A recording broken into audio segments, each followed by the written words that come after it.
Hi, I'm Miron. In this research project, we wanted to understand the views and attitudes of ethnic minority population towards protest and social movement in Hong Kong. So there is a common tendency that ethnic minority population are seen as the same or homogeneous group.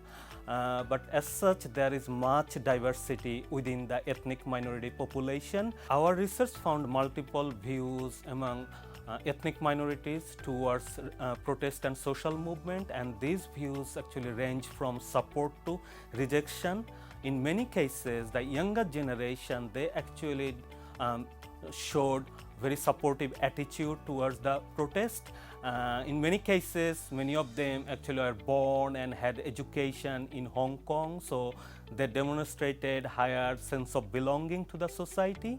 On the other hand, the older generation, they may feel marginalized and vulnerable due to the ongoing policies in terms of education and employment for ethnic minorities population, and also many of them felt this is nothing to do with ethnic minority population, so they showed kind of negative attitude towards the protest and social movement.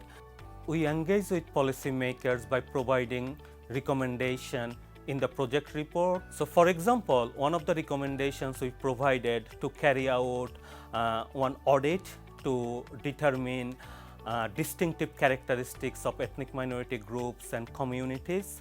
Another policy recommendation we provided was to set up an ethnic minority council under chief executive offices.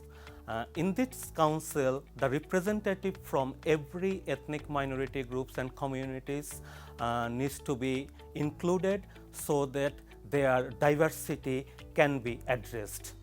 Some of the participants shared that they were afraid of being labeled as troublemaker, so basically they didn't get involved in the protest because of that fear of being labeled. So that means public policy has to be guided by anti-racist philosophy so that they can participate safely in their civic and social activities. Lastly, many of the participants told us that they are vulnerable in education and employment.